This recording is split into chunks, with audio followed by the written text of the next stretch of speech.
Dentro de mim existe uma luz que me mostra por onde deverei andar. Dentro de mim também mora Jesus, que me ensina a buscar o seu jeito de amar. Minha luz é Jesus, e Jesus me conduz pelos caminhos da paz. Minha luz é Jesus, e Jesus me conduz pelos caminhos da paz. Olá, gente, estamos começando o programa Conhecendo a Palavra com Dom José Antônio Peruzzo, arcebispo aqui da Arquidiocese de Curitiba. Quero acolher você em todo o Brasil que nos acompanha via satélite, pelos canais abertos, pelas parabólicas e também pelas redes sociais. Prepare aí caderno, caneta e Bíblia e vamos juntos conhecer a palavra com Dom José Antônio Peruzzo. William, que bom vê-lo. Sua pequena está crescendo? Está crescendo, graças a Deus. Tem muitas cólicas? Está diminuindo agora. Mas você ainda tem que acordar à noite? Às vezes, né? Já Faz aprendeu parte. a trocar fraldas? Já troquei algumas vezes. Melhore. Ei, meu irmão, minha irmã, quero saudá-lo, quero saudá-la com muito grande fraternidade. Estamos aqui outra vez, já faz tempo que estamos com o Apocalipse, não? Mas não demora muito. Hoje e ainda um encontro e teremos estudado o Apocalipse. E o próximo, então, será os Atos dos Apóstolos, é isso, William? Se eu não me engano, sim. Tem que confirmar aqui com a produção. Ah, se não me engano, sim. Não, Mas, na verdade, é o senhor que manda. Se for os atos, se o senhor falar que é. Se não é, não é. Controle-se. Quero saudar aqui o Danilo, o Vinícius. Não está hoje, foi visitar seus pais lá em Toledo. Hoje ele está sempre aí. Esse homem trabalha. Sempre concordando ou discordando. Exatamente. Mas quero aqui também saudar com muito grande fraternidade e cordialidade a equipe de cinegrafistas, toda a direção. É grande o grupo que atua na retaguarda de uma televisão, é impressionante. E a nossa TV Evangelizar, que em tempos de pandemia produziu muitos programas e teve ótimos níveis de audiência. Quero cumprimentar toda a equipe que atua aqui. Mas hoje nós vamos, querido irmão, querida irmã, dar um salto. Hoje nós vamos para o Apocalipse capítulo 21, capítulo 20, versículos 1 a 15. Mas que salto? Porque este salto eu já lhe explico. William, eu gostaria, a outra vez, o último encontro que tivemos foi o capítulo 14, né? Isso. 14. Venha comigo, telespectador, telespectadora, vamos passear. Até chegar ao capítulo 20, passear pelo texto. Se você recorda bem, nós tínhamos no capítulo 12 a visão da mulher em dores de parto.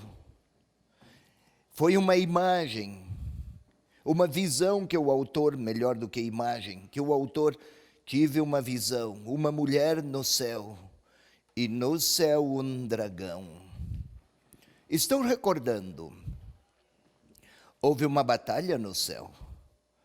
O dragão queria devorar o filho, o Messias, que o povo de Israel, que Israel, mulher, Israel é feminino, geraria o Messias. Jesus era judeu, filho daquele povo, foi judeu.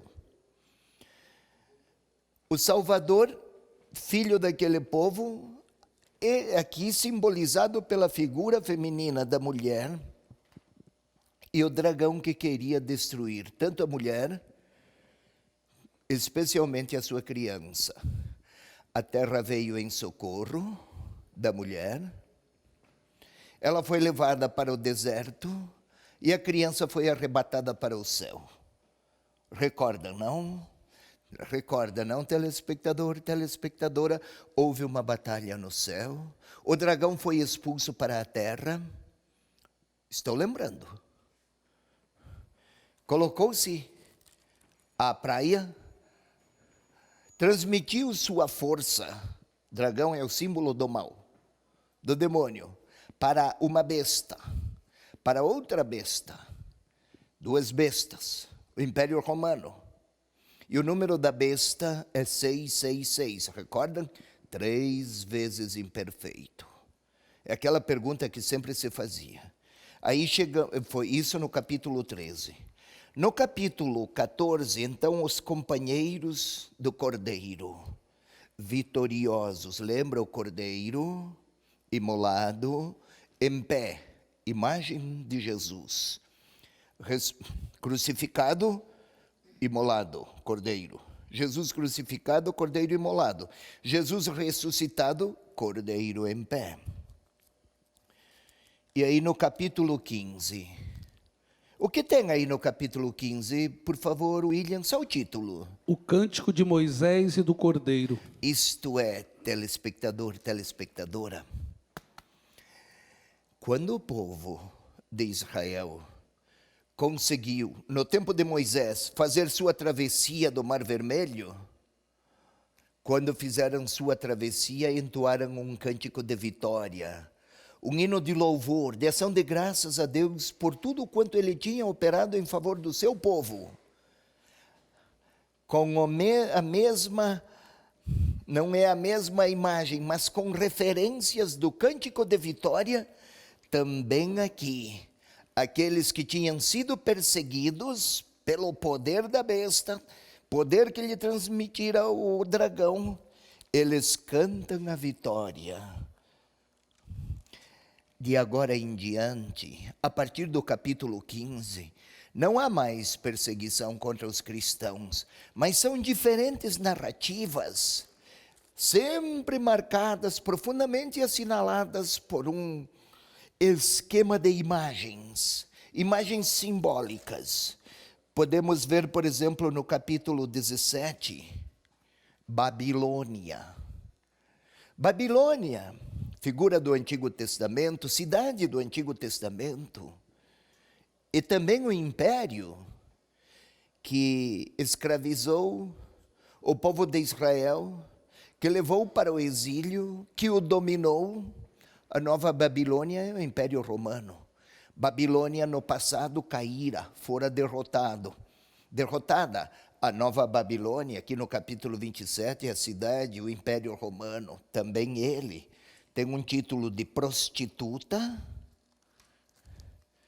e de cidade, império que domina, que destrói, que é agente do sofrimento e da morte.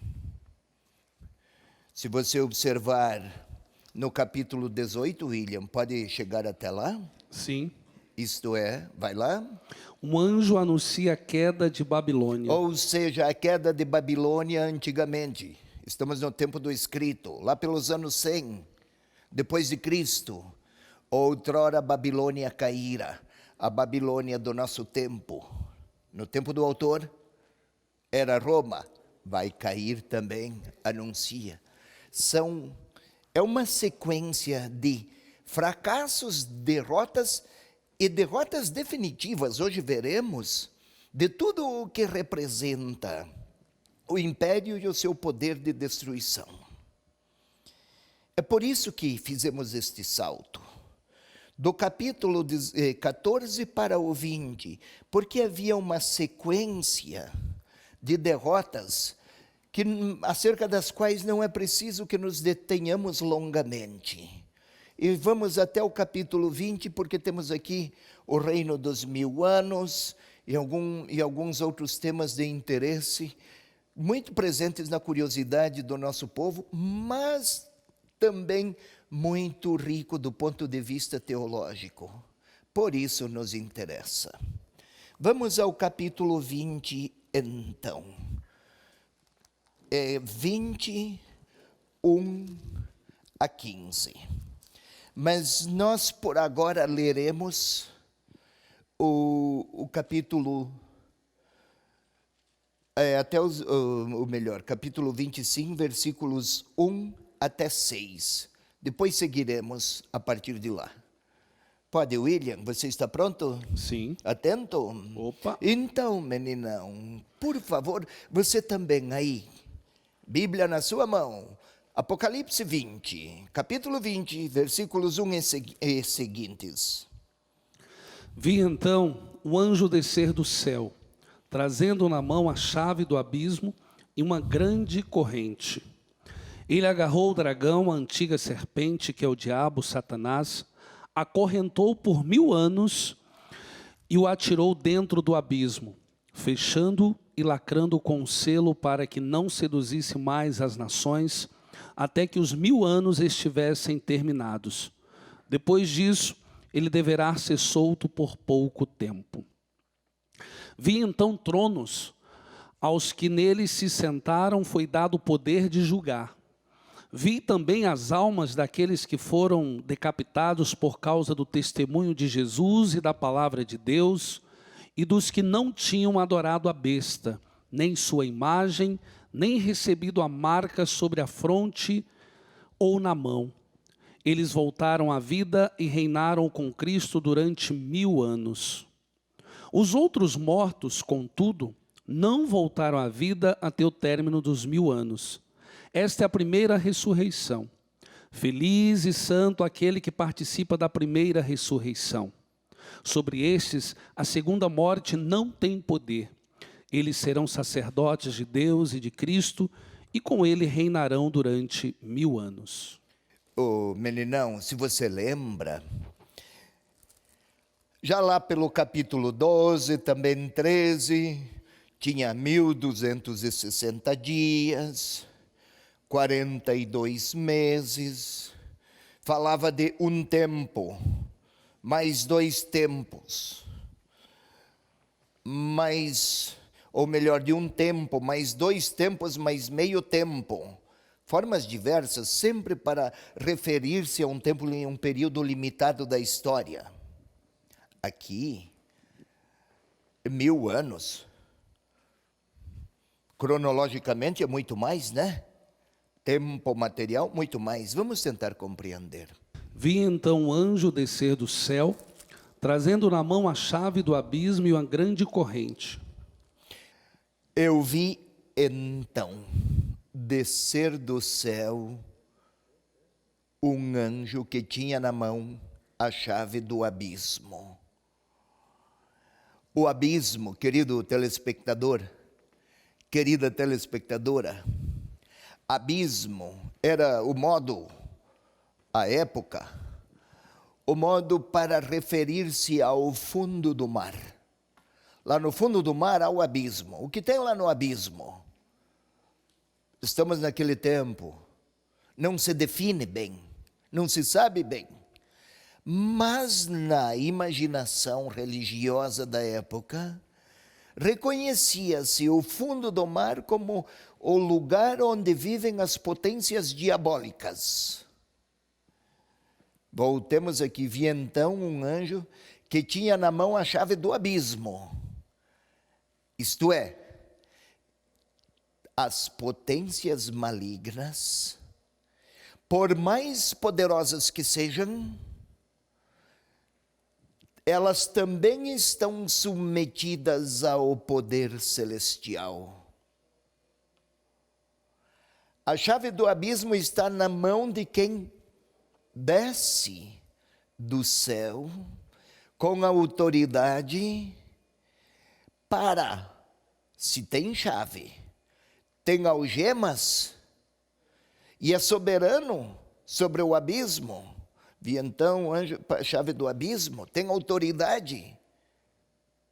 Então, certamente algo vai se desdobrar a partir daí. No capítulo 12, o Satanás foi expulso do céu para a terra. Então, agora vai ser aprisionado e vai ser tirado também da terra. Agora é uma linha de sucessão constante de derrotas das potências malignas. Isso nos capítulos 15, 16, 17, 18. 19 é um hino de louvor. 20 é o desdobramento dos dias últimos da história. Ei, não é fim do mundo. Fim do mundo parece término, e um término marcado por muitas desgraças. Não, não é. Mas é a plenitude. Fim, não como término, mas como plenitude. Como uma criança que a mãe espera a sua Valentina. O fim da gravidez significou uma nova vida, não é? Sim. Aquele nascimento não foi o término da gravidez, foi a plenitude da vida biológica que ela alcançou. E agora não vive mais no mundo intrauterino, mas faz parte da história dos nascidos. Aquele parto não foi o término, também um término, é verdade, mas acentua muito mais a vida que começa. Numa plenitude biológica até então não conhecida. Algo assim, tomo este exemplo para que o nosso telespectador compreenda. Então, eu vi descer um anjo do céu que tinha na mão a chave do abismo e uma grande algema. E daí, o que ele fez com a tal da algema? Versículo seguinte. Ele agarrou o dragão, a antiga serpente, que é o diabo, Satanás, acorrentou por 1000 anos. Tá fácil aqui de agarrar o dragão, acorrentá-lo e colocá-lo lá no fim, lá no abismo, né? E por 1000 anos, mas só um versículo para isso. Ficou 20 capítulos para mostrar a presença do mal no mundo. E agora vem um anjo, pega pelo cangote Satanás e acorrenta por 1000 anos.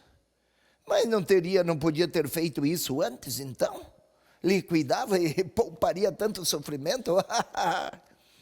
Não é assim tão mágico. O Apocalipse, filho, não é para narrar, tipo novela, um combate de sofrimentos dramáticos para depois, filhão, depois cantar uma festa do bom moço que foi vitorioso, o Cordeiro. Não, é a história daqueles discípulos do Senhor Jesus, que até mesmo ante situações ameaçadoras, perigosas, capazes até ante forças diabólicas que querem destruir a fé daqueles que seguem Jesus, o autor aqui quer mostrar que diante das potências divinas, o dragão, por mais que tenha se afigurado poderoso, é pequeno ante a autoridade de Deus. Portanto, mantenha-se fiel, filho, que a última palavra vai ser a de Deus. É isto que o autor pretende do seu leitor. Você pode ser bombardeado por tudo quanto é falsa verdade ou por todas as piores perseguições ou desprezos. Mantenha-se firme, porque desde o céu virá uma força maior do que qualquer fragilidade, do que qualquer potência destruidora. E aqui começam, pois, estamos abrindo o caminho para a derrota definitiva do grande inimigo de Deus, o dragão. Também Satanás pode ser chamado. Satanás é um nome hebraico para dizer o adversário de Deus. 1000 anos. 1000 anos aqui não está a significar um período cronologicamente mensurado de 1000 anos. Lembra do simbolismo numérico? 3, o dragão tinha 10 chifres, 7 cabeças, o cordeiro tem 7 chifres, os 144.000, e os 12 anciãos, os 24 anciãos. 1000, volto. É um número muito grande, mas limitado. Terá seu fim. 1000 anos, ou 144.000, um número muito grande, mas limitado aqui. 1000 anos é o tempo da história. Não para dizer, da história humana, não para dizer que Satanás vai ficar preso por 1000 anos e pronto. É que na história humana, o reino de Deus, ele prevalece, por mais que Satanás tenha querido destruir a força dos cristãos, ele está fragilizado. Por mais que seja capaz de criar sofrimentos, esse seu poder terá seu limite definitivo. E agora está chegando perto do fim. Não é só Satanás que fica preso por 1000 anos. Temos mais nos versículos seguintes. O que tem aí? Vai lá. Versículo 3. E o atirou dentro do abismo, fechando e lacrando com um selo, para que não seduzisse mais as nações até que os 1000 anos estivessem terminados. Depois disso, ele deverá ser solto por pouco tempo. Vai ficar um longo tempo. É a história humana. Embora ele esteja querendo atuar nessa história, ele pode por vezes ser solto, será solto, ele poderá mostrar o poder de sua maldade, mas está já marcado o tempo da sua derrota definitiva. Já se disse outrora que os 1000 anos seriam um tempo de 1000 anos. Um sentido milenarista, e houve grupos religiosos também que aguardaram e começaram a mensurar o tempo dos 1000 anos. Santo Agostinho pensava que era todo o tempo depois da ressurreição de Jesus até o final da história, 1000 anos. E por longos séculos assim se pensou. Hoje se percebe melhor, mais do que 1000 anos no tempo corrido, cronológico, ou mais do que, ou diferentemente do que seja apenas o tempo da história depois da ressurreição de Jesus, aqui é um tempo no qual a graça de Deus age na história enquanto as potências diabólicas já experimentam uma derrota primeira que anuncia a derrota definitiva. No capítulo 21, já não existirá o mar, já não existe abismo. Aí não ficará apenas preso. Satanás desaparecerá de vez. Temos intervalo agora, antes que termine o tempo dos 1000 anos, a gente descansa um pouco. Daqui a pouco, alguns minutinhos, e a gente retoma. Quero convidar você a se inscrever no nosso canal do YouTube, youtube.com/TV Evangelizar Oficial. Se inscreva lá. Vamos para um breve intervalo com música. Daqui a pouco estaremos de volta conhecendo a palavra. Eu creio nas promessas de Deus, eu creio nas promessas de Deus, eu creio nas promessas do meu Senhor. Eu creio nas promessas de Deus, eu creio nas promessas de Deus, eu creio nas promessas do meu Senhor.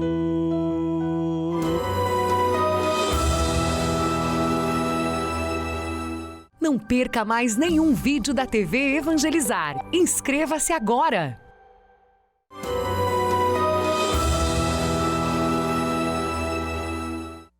amar como Jesus amou, sonhar como Jesus sonhou, pensar como Jesus pensou, viver como Jesus viveu, sentir o que Jesus sentia, sorrir como Jesus sorria. E ao chegar ao fim do dia, eu sei que eu dormiria muito mais feliz. Estamos de volta, segundo bloco do programa Conhecendo a Palavra com Dom José Antônio Perus, arcebispo aqui da Arquidiocese de Curitiba. A nossa saudação para muitas pessoas que deixam aqui o seu comentário nas nossas redes sociais. A Cláudia de Belo Horizonte, o Tiago de Curitiba, a Luciene de Fortaleza, a Margarete de Recife e o Cristiano de São José dos Pinhais, região metropolitana aqui de Curitiba. Isto, muito obrigado, Cláudia, Luciene, Cristiano, esses todos que você citou, William. Muito obrigado, agradeço a vocês. Esse seu gesto de atenção à palavra, querem conhecê-la, porque querem conhecer o Senhor. E porque querem herdar, digamos assim, como direito que Deus lhes concedeu, querem acolher a herança da vitória sobre qualquer forma de mal e participar com o Senhor da grande liturgia celestial, aqui para usar a linguagem do livro do Apocalipse. Estávamos falando aqui do versículo 3, vamos dar um salto, o 4. Viu alguma coisa a mais? Viu... Volte, por favor, o terceiro. Ele viu, o vidente viu que o anjo, servindo-se das correntes e das algemas, tinha a chave, atirou Satanás para o fundo do abismo, o lugar de sua residência, e o manteve lá fechado por 1000 anos. É o tempo do reino de Deus, a expressão na história humana da realeza de Deus.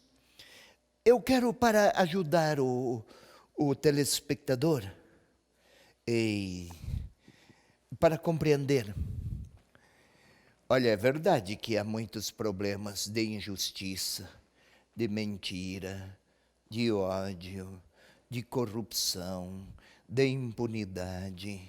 Nosso país tem muitos problemas, verdade. Às vezes até se tem a impressão que o mal parece triunfar. Todavia, quantos gestos de solidariedade nesse tempo de pandemia, percebeu, meu irmão, minha irmã? Quanta bondade difusa por toda parte, a despeito de tantos dramas, problemas, infidelidades e violências. Quantos gestos de solidariedade. Também nos hospitais, quantas experiências humanas, profundamente humanas, de médicos, atendentes, enfermeiros, estar todos os dias a tocar, e com que carinho faziam nesses doentes que estavam a lutar para ter ar, porque o Covid golpeara e adoecera seus pulmões. Os gestos belos e nobres, por piores que sejam as potências malignas presentes na história, não cessaram. Tantas expressões de grandeza e de solidariedade. Foram coisas maravilhosas, cada um de nós pode testemunhar. O que significa?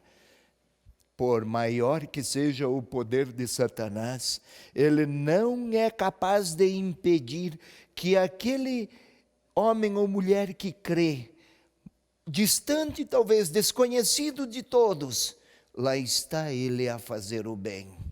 De alguma maneira, O dragão e suas forças são limitadas pela bondade singela de quem testemunha o amor que procede de Jesus Cristo e que, desde o batismo, foi, para usar a linguagem de Paulo, derramado nos nossos corações. É o tempo dos 1000 anos, que não é um período mensurado como se fosse o tempo colocado em calendário e dividido segundo eventos da história. Mas dentro da história há traços das impotências de Satanás. Foi aprisionado. E agora sigamos, então, o versículo 4. Vi então tronos, e aos que neles se sentaram foi dado o poder de julgar. Vi também as almas daqueles que foram decapitados por causa do testemunho de Jesus e da palavra de Deus, e dos que não tinham adorado a besta, nem sua imagem, nem recebido a marca sobre a fronte ou na mão. Eles voltaram à vida e reinaram com Cristo durante 1000 anos. O versículo seguinte, a página seguinte, é ainda o 4. Então, para ajudar o telespectador, William, voltemos. Começa de novo o versículo 4. Vi então tronos, e aos que neles se sentaram foi dado o poder de julgar. Vi também as almas daqueles que foram decapitados por causa do testemunho de Jesus e da palavra de Deus. Segue. E dos que não tinham adorado a besta, nem sua imagem, nem recebido a marca sobre a fronte ou na mão. Eles voltaram à vida e reinaram com Cristo durante 1000 anos. Vamos mais. Primeiro versículo 4. Primeira parte do versículo 4. Vi também tronos, sobre os quais se assentaram aqueles que receberam o poder de julgar. Se no versículo 3, se no versículo anterior, versículo 3, foi colocado o dragão no abismo e lá fechado, a visão seguinte, o passo seguinte, a visão anterior cessou, esta é a seguinte: tronos sobre os quais se assentaram aqueles que tiveram o poder de julgar. 2 pontos aqui. Eram as almas dos que foram decapitados. É uma referência. Trono. Trono é para quem é vencedor, para quem ocupa autoridade, para quem exerce autoridade. Nesses tronos assentaram-se os que receberam o poder de julgar. Quem eram? As almas dos que foram decapitados. Aqueles cristãos antes perseguidos, sob aquelas imagens tétricas, terríveis que víamos de terremotos, de cavalos verdes, vermelhos, cavalos pretos, com aqueles símbolos todos, com cabeças de leões, com patas de urso, com a violência, todas imagens para ilustrar o modo irascível, implacável, terrificante das potências do Império Romano. Suportaram todas aquelas ameaças, mantiveram-se perseverantes e agora foram decapitados por causa do testemunho de Jesus e da palavra de Deus. É a perseguição sofrida. Página seguinte, por favor, sempre no versículo 4. Todos aqueles que não tinham adorado a fera. Lembra que lá no capítulo 13, tinha aqueles que tinham adorado, os que adoravam a besta, receberam um sinal na fronte, receberam uma marca na mão. Ninguém poderia comprar ou vender. Isto significava, não tinha nem como sobreviver. Pois bem, aqueles que não se submeteram ao poder da besta, não tinham recebido o seu sinal na fronte nem nas mãos, mantinham o sinal do cordeiro na sua fronte. São imagens que nós já vimos. Eles viveram uma vida nova. Não é mais aquela vida de perseguidos. Eles reinaram com Cristo por 1000 anos. Agora vamos lá. Do que está a falar? Se o dragão foi para o abismo e lá foi fechado por 1000 anos, para apontar aqui para o reino de Deus presente na história humana, como exemplo, querido telespectador, eu até falei de tantas pessoas que num mundo tão marcado por contradições continuam a fazer o bem, e o exemplo mais imediato foi a partilha. Estive em uma paróquia dias atrás, aqui em Curitiba, muito pobre, mas muito pobre a população, e estão distribuindo cestas básicas do que partilham eles, em número mais elevado do que uma outra paróquia muito bem favorecida economicamente. População e paróquia. Os pobres estão oferecendo até materialmente mais do que aqueles que poderiam disporiam pelo menos de recursos materiais para generosidade muito mais alargada. O que é isto? Sinal de que aqueles que se mantêm fiéis a Jesus Cristo, eles vivem vida nova, uma vida cuja força procede da sua amizade com o Senhor Jesus, com o Cordeiro imolado e ressuscitado, e reinaram com Cristo por 1000 anos, ou seja, em tempos tão contraditórios e injustos quanto os nossos, é que se fala muito do mal que reina e se destaca muito pouco a bondade que se difunde também. Temos exemplos muito bonitos. Quase que o autor está a dizer ao leitor de hoje: aprenda a perceber a bondade que existe nessa história tão marcada por tantas contradições e maldades. O bem não foi vencido. Eles reinaram com Cristo pelo mesmo período em que o dragão esteve aprisionado. Ou seja, de um lado o dragão está aprisionado, de outro está a autoridade, a realeza e a vitória, a realeza daqueles que se mantiveram fiéis sempre. O jogo se inverteu, né? Agora o placar é favorável aos justos, e pobres e frágeis, mas vencedores com o Senhor, com Cristo. Estamos chegando no final do Apocalipse, e eu já dizia em outros tempos, quando parecia que todos os terrores da história tinham se concentrado em um único livro, que no final, a vitória do Cordeiro. Cordeiro é manso, Cordeiro não grita, Cordeiro não enfrenta adversários, mas é um Cordeiro imolado em pé, vencedor. Vamos ao versículo seguinte. Os outros mortos não tornaram a vida até que se completasse os 1000 anos. Essa é a primeira ressurreição. De que mortos os outros fala? Quais são os outros mortos? Aqueles que também são vítimas da violência do Império Romano, mas nunca creram e não quiseram crer. No versículo anterior, retornaram à vida aqueles que tinham sido mortos por causa do testemunho e da palavra, lembra? Aqui são aqueles mortos cuja morte não foi por causa do testemunho e da palavra.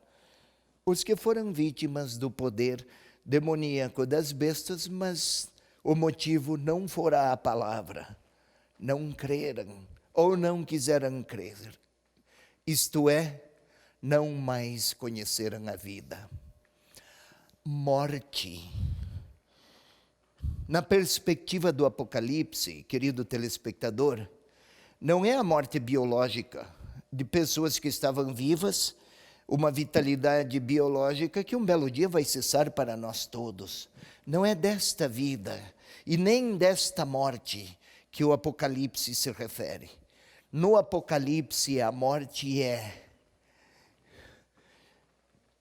todas aquelas realidades nas quais Deus é ausente. Onde Deus não está presente, há violência, há injustiça, há fracasso, há sofrimento gerado pela maldade, há vazio de sentido, há frustração, há ódio.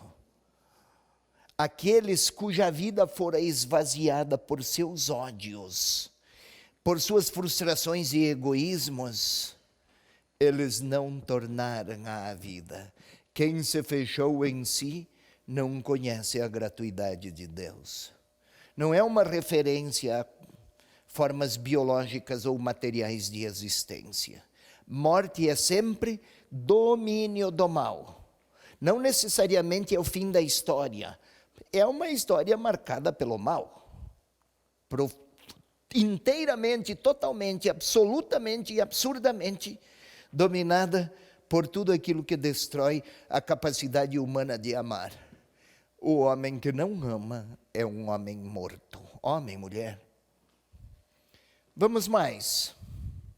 Aí o versículo seguinte. Feliz e santo é aquele que toma parte na primeira ressurreição.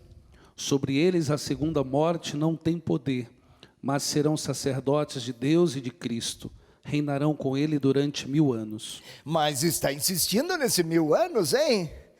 Exatamente para dizer, a primeira vez dos 1000 anos é o tempo do dragão, né? Lá no abismo, fechado, torpedeado. Mas depois os outros reinarão por 1000 anos. E aqui agora temos uma bem-aventurança. Bem-aventurado. O que quer dizer uma bem-aventurança ou um bem-aventurado?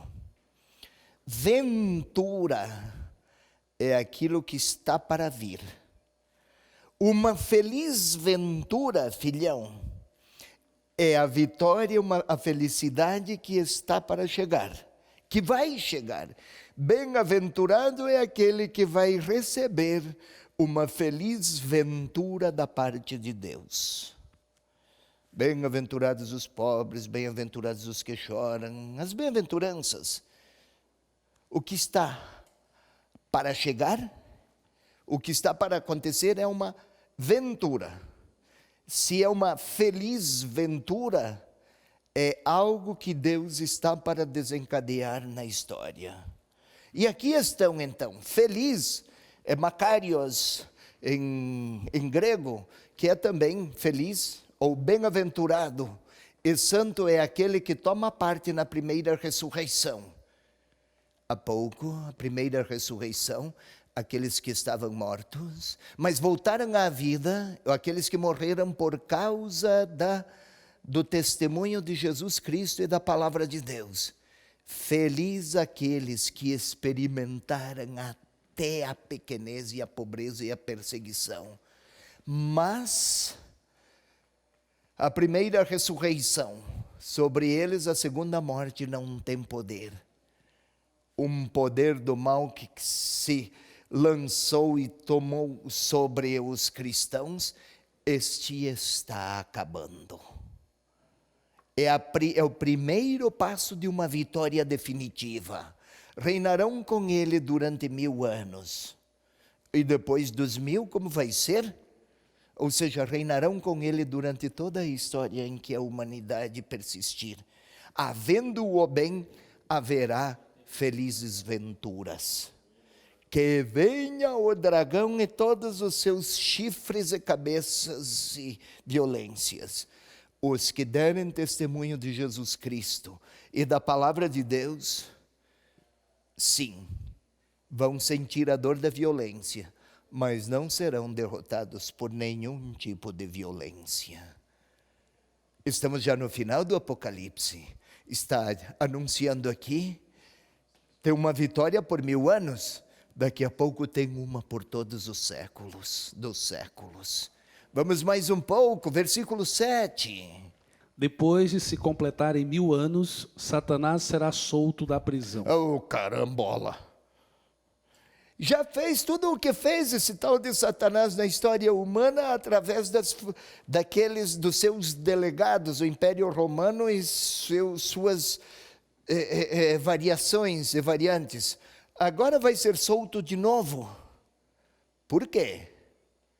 Não é soltar, será solto, há pouco se disse, por um tempo breve. O tempo para que ele seja definitivamente derrotado. Agora vai Satanás e será solto do fundo do abismo. Quem prendeu foi o anjo. Será solto, alguém vai soltá-lo. Não é vitória de Satanás. Está preparando uma história de derrota definitiva para que desapareça o mal no mundo. Só para que você observe, e o telespectador observe também, vamos fazer uma visita ao capítulo 21, aqui ao capítulo 20, capítulo 21, versículos 1 e 2, só para que você compreenda, querido telespectador. Vai lá, William, capítulo 21, versículo 1. Vi então um céu novo e uma nova terra, pois o primeiro céu e a primeira terra se foram, e o mar já não existe. Só com essa informação, o mar não existe. Lá no fundo do mar é o abismo. Quando não existe mais o mar, não existe abismo, não existe mais quem lá nele vive. Vai ser eliminado definitivamente. Então agora voltemos ao versículo 7, telespectador, vem comigo. Depois de se completarem 1000 anos, Satanás será solto da prisão. Por quê? Para ser eliminado definitivamente. Ou seja, é todo um cenário preparado que ao leitor pode parecer algo de difícil compreensão, porque já não destrói lá mesmo, lá no seu fundo do abismo. O autor pretende que o seu leitor acompanhe todos os passos da vitória de Deus sobre o mal e uma vitória em favor do homem e da humanidade. Parece que Deus, tudo o que Ele faz, e o autor quer explicar isso, tudo o que existe na história é para preparar aquela grande vitória, a de Deus sobre todas as potências malignas. A primeira criação, o dragão, a serpente atuou lá, estragando tudo. Então agora ela será definitivamente eliminada para que a primeira criação volte ao que Deus projetou desde sempre, que nunca a humanidade se separasse dele. E quase ia dizer, não há nada que possa impedir o discípulo do Senhor de participar da sua vitória do ressuscitado, a não ser que ele queira recusar a vitória do Senhor Jesus. Mas daí sofre muito. Os maus sofrem muito. Os bons sofrem. Uns porque amam, outros porque odeiam. Melhor então abraçar a causa que liberta. É isso que o telespectador, que o autor gostaria que o seu leitor ou telespectador compreendesse. Mas para que você pense um pouco melhor sobre isso que eu acabei de dizer, William, vamos fazer um intervalo para você refletir. Quando você tiver terminado de pensar, a gente retoma. Vai lá. Quero aproveitar e quero agradecer a você que abraçou essa causa que liberta, que é a evangelização. Muito obrigado a você que faz parte da família Evangelizar. E você que ainda não faz, você pode ligar agora, fazer o seu cadastro e nos ajudar na evangelização. 41-3221-6060. Voltamos já.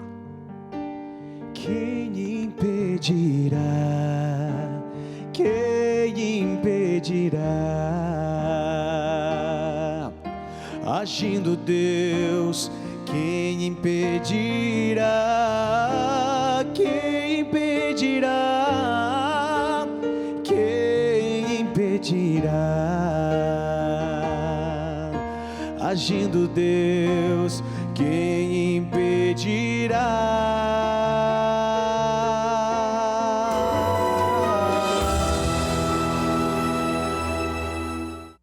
perca mais nenhum vídeo da TV Evangelizar. Inscreva-se agora!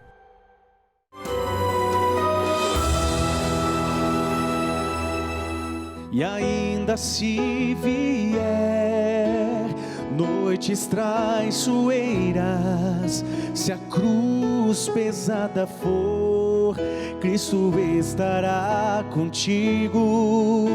E o mundo pode até fazer você chorar, mas Deus te quer sorrindo.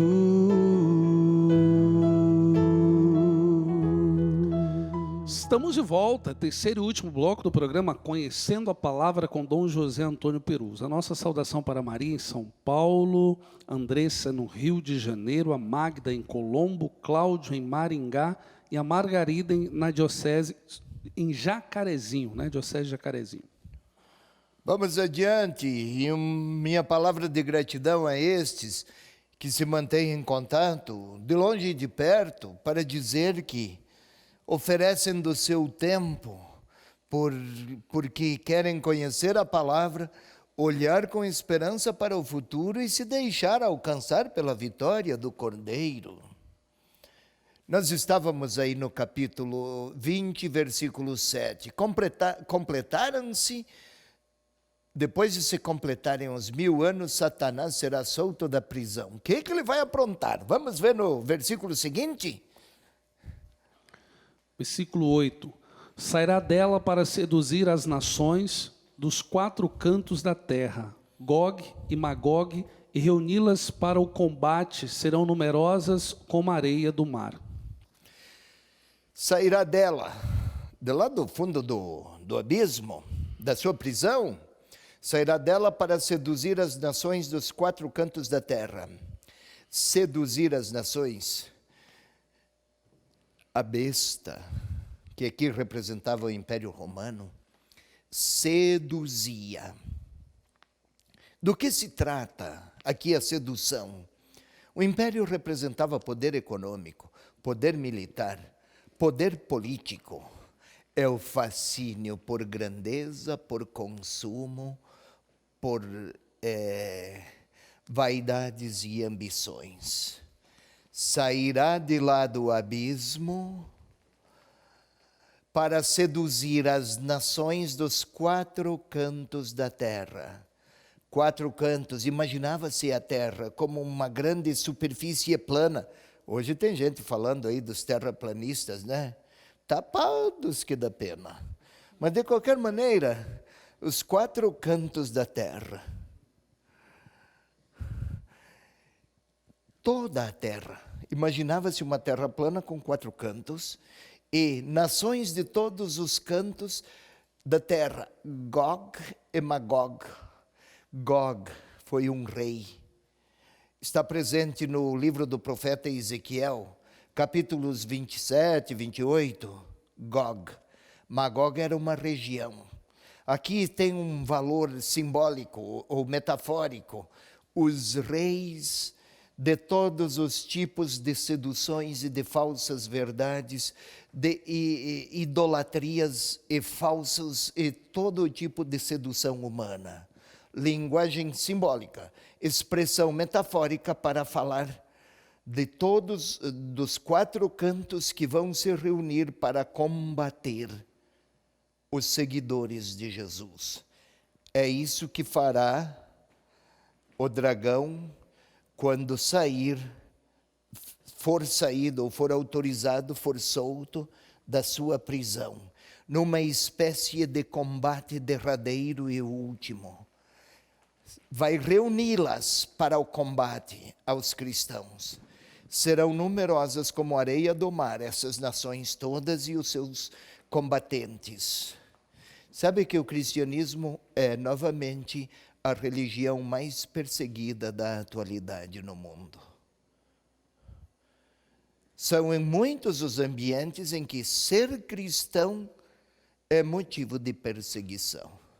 E ser seguidor de Jesus Cristo não precisa ir ao espaço do mundo onde há perseguições. Aqui na nossa terra, Professar o nome de Jesus com paixão é motivo, por parte de alguns, de desprezo. Ser honesto por causa de Jesus é tido por estupidez hoje. Está tão normal ser espertalhão. Sabe, a honestidade não dá lucro. Mas por causa do Senhor Jesus, é tornar-se apto a combater o bom combate. Ou então a solidariedade com os pobres. Todos falam de progresso, de avanço de ciência. Correto, progresso, avanço de ciência. E os pobres do mundo, quem vai ajudá-los? O progresso por si só ajuda? A ciência por si só o faz? Para se voltar a eles, é preciso renunciar a outras possibilidades. É o combate. E os adversários serão numerosos como a areia do mar. É o período breve das potências do grande dragão. Vamos lá, o versículo seguinte então, 9. Nós fomos até 8, né? Isso. Então leia agora, William, o 9... por favor, leia até o 10. Subiram à superfície da terra e cercaram o acampamento dos santos e a cidade querida. Mas desceu um fogo dos céus e as devorou. O demônio sedutor delas foi lançado num lago de fogo e de enxofre, onde já estavam a fera e o falso profeta, e onde serão atormentados dia e noite pelo século dos séculos. Pois bem, vamos lá. O demônio subiram à superfície da terra e cercaram o acampamento dos santos e a cidade mais do que querida, amada. Olha, uma expressão, o autor de afeto pela cidade é Jerusalém, a cidade dos que se mantiverem fiéis a Jesus Cristo. Não é a Jerusalém, cidade geográfica lá no Oriente Médio, é a cidade de Deus. A cidade querida, mas desceu um fogo dos céus e os devorou. Foi bem rápido aqui, né? O autor não se ocupa mais com o combate e sua magnitude. Eles já foram testemunhas fiéis. Não são eles, os cristãos, que vão vencer. É Deus que fará vir a imagem fogo dos céus. O fogo devora. O fogo torna cinza tudo. Cinza é matéria inorgânica. Não nasce nada lá do meio da cinza. Era a experiência deles naquela época. Ou seja, não são eles que serão vencedores por suas próprias potencialidades e virtudes. O fogo que vem de lá, daquele reino e daquelas potências, cuidará para vencer definitivamente todas aquelas potências de origem diabólica que querem fazer sofrer os cristãos. Pode observar, telespectador, você deve ter percebido, agora são eles que são vencedores. Não porque eles são fortes, porque o Senhor se aproxima daqueles que se mantiverem fiéis.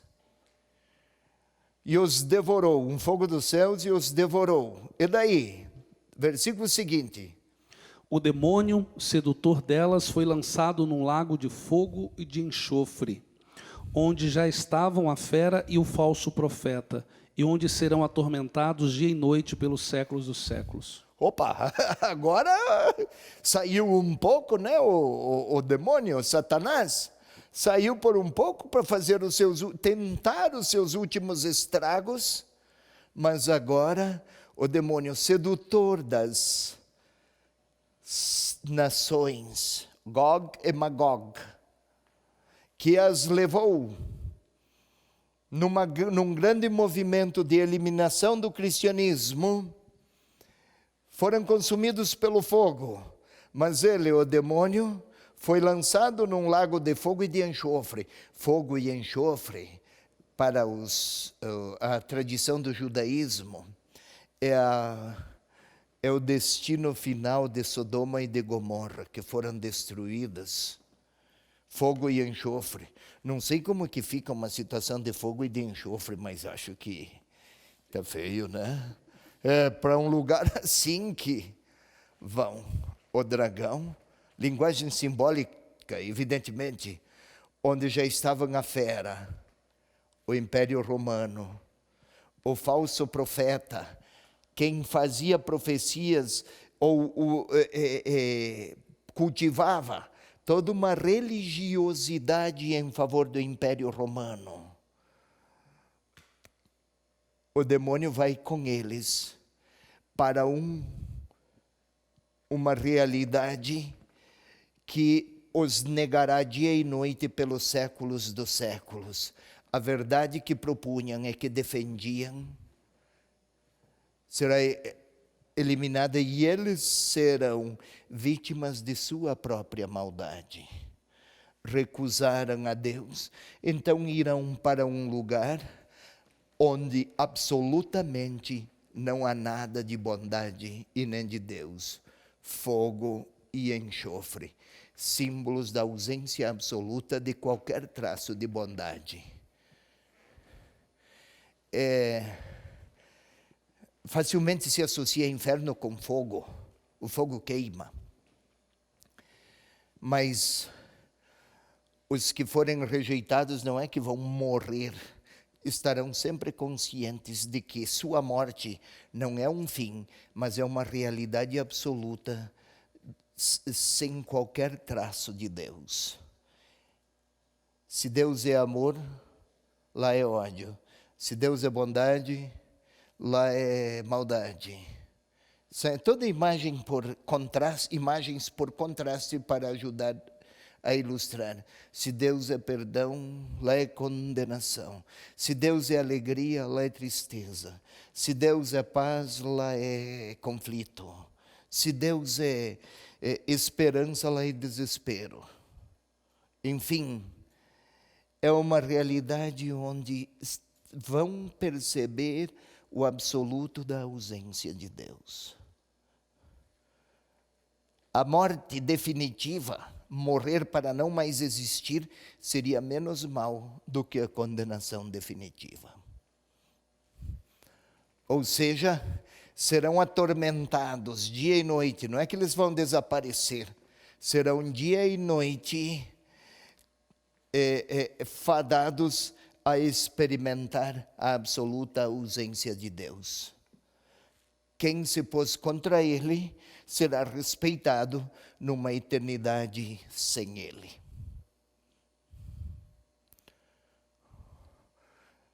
Sigamos. Versículo 11. Vi então um grande trono branco e aquele que nele se assentava. Os céus e a terra fugiram de sua face e já não se achou lugar para eles.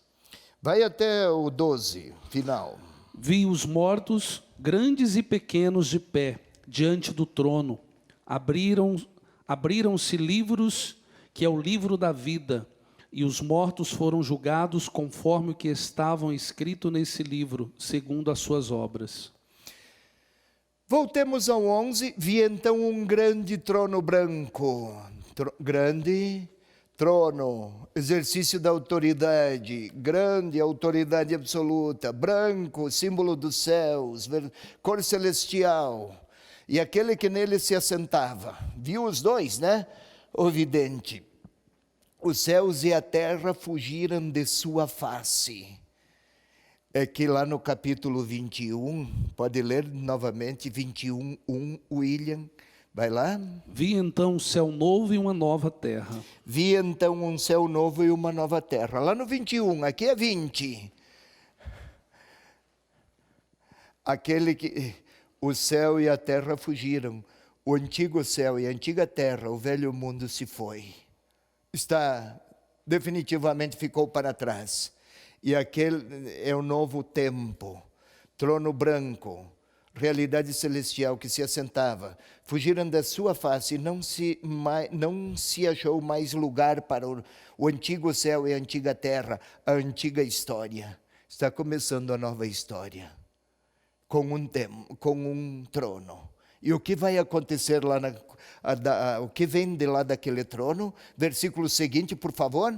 Vi os mortos, grandes e pequenos, de pé, diante do trono. Opa, agora grande e pequeno não tem mais diferença.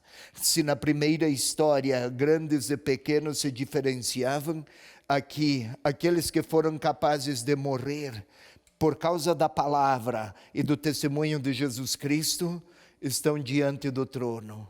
Abriram-se livros. É a imagem da história de cada um. Vamos abrir o seu livro da vida, o livro de sua vida, da sua história, William. Aí vai abrir para ver como foi o William no tempo de sua vida. É a imagem que se usava naquele tempo. Mas não só. Abriram-se livros e ainda aqui, o livro da vida. Se abriram-se livros, é aqui a história, a vida ética e moral de cada um. O livro da vida é aqui a imagem do... O livro da vida, quem tem o livro da vida é o próprio Senhor Jesus.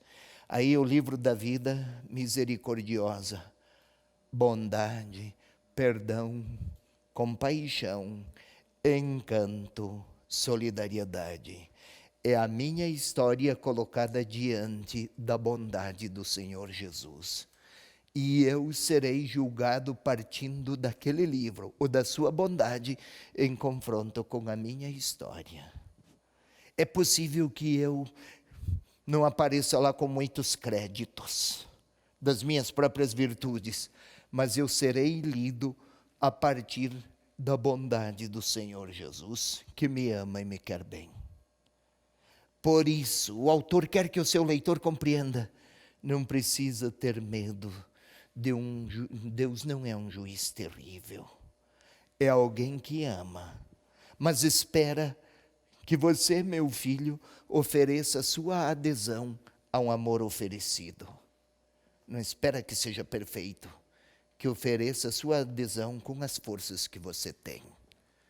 Ou seja, e os mortos foram julgados conforme o que estava escrito no livro, segundo as suas obras. Mas o julgamento que veio do trono branco, lembra o trono branco? Quem está sentado naquele trono branco, cor celestial, detém em suas mãos o livro da vida. Vamos lá, mais um pouco. 13. O mar restituiu os mortos que nele estavam. Do mesmo modo, a morte... Morada subterrânea. Sim. Cada um foi julgado segundo as suas obras. O mar restituiu os mortos que nele estavam. Ninguém é perdido. É uma referência àqueles que morreram, amigos do Senhor Jesus, que morreram antes da perseguição daqueles cristãos do tempo do escrito do Apocalipse. Do mesmo modo, o mar restituiu. Ninguém está condenado àquele lugar se tiver vivido uma vida nobre. Do mesmo modo, a morte e o Hades é assim traduzido, escrito. O lugar onde estão aqueles que já partiram, nem condenados e nem salvos, que partiram. Era a linguagem que usavam. Cada um foi julgado segundo as suas obras. E o que houve com eles? Versículo seguinte. Versículo 14. A morte e a morada subterrânea foram lançadas no tanque de fogo. A segunda morte é esta, o tanque de fogo. A morte, aqui eu já tinha falado, aqui é a morte da morte. Ou seja, vamos falar assim, não há mais nada que possa separar o homem de seu Deus. A morte não é o fim da sua história pessoal ou da minha, da nossa, quando partirmos para o cemitério.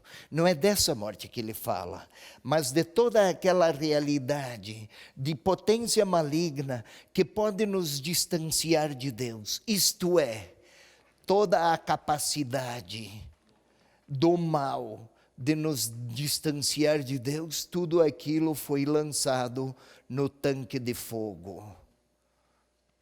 Tanque de fogo, o fogo queima tudo o que nele se joga e torna cinzas. É a morte da morte, vamos falar assim. É a morte de toda a capacidade do mal de afastar os eleitos do seu Deus.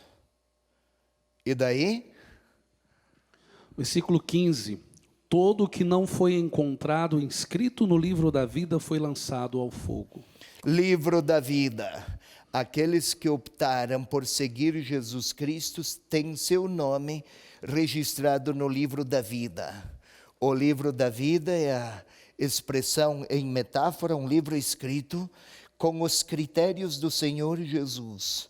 A bondade do Senhor Jesus está a escrever o seu nome no livro da história do próprio Deus.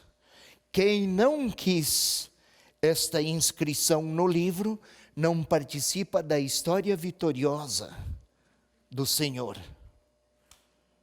Mas quem tem seu nome lá inscrito e registrado será julgado segundo os critérios da bondade de Deus. Não sou eu que me salvo, eu com as minhas virtudes ou você com as suas. Eu sei que você é um grande menino, que tem muitas bondades, mas sozinho não é capaz.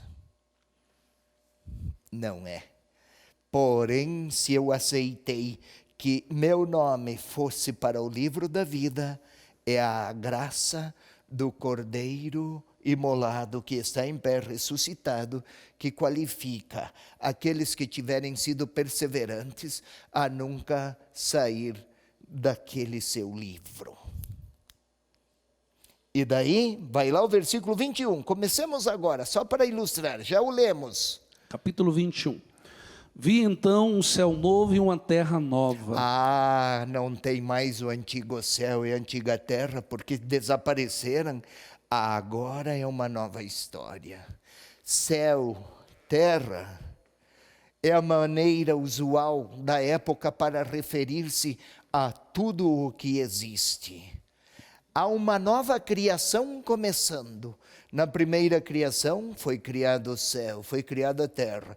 Agora é a segunda, definitiva. A primeira, a infidelidade do homem e da mulher destruíram, comprometeram o projeto de Deus. Então agora o Cordeiro vai reconstruir. Está aqui reconstruindo um novo céu e uma nova terra. Como é que é esse novo céu e essa nova terra, William? Pois o primeiro céu e a primeira terra se foram, o mar já não existe. O mar não existe, não tem mais nada. Foram eliminadas no novo céu e na nova terra todas aquelas potências negativas que separavam o homem de seu Deus e Deus de sua querida humanidade. Não existe mais mar, abismo, lugar. Não é o oceano das nossas maravilhosas praias, não é disso que o autor fala. Fala de um lugar onde as potências malignas podem exercer sua soberania. O mal não terá mais nenhuma soberania para aqueles que, usando esta linguagem, concordarem, aceitarem ou que terão seu nome registrado no livro da vida. Vai lá. Vi também descer do céu e de junto de Deus a cidade santa, uma Jerusalém nova, pronta como uma esposa que se enfeitou para o seu marido. Agora o céu, você está entendendo? Continuaremos na próxima vez. Não é a humanidade que vai para o céu, a comunidade dos fiéis que vai para essa comunidade que irá para o céu. É o céu que virá até o mundo das comunidades daqueles que se mantiverem fiéis ao Senhor. Veremos na próxima vez, mas olhe, que alívio, né? Porque tinha muito sofrimento, hein? Tem as vitórias do Cordeiro aqui, para todos, em favor de todos aqueles que se mantiverem fiéis a Jesus Cristo. Força, meninão! Se alegre, estamos chegando ao final do nosso programa, um novo céu e uma nova terra. Até o próximo programa, Evangelizar é Preciso. Amado meu, toma o que é teu, amado meu, quero viver só pra te amar, amado meu. Toma o que é teu, amado meu, quero viver só pra te amar.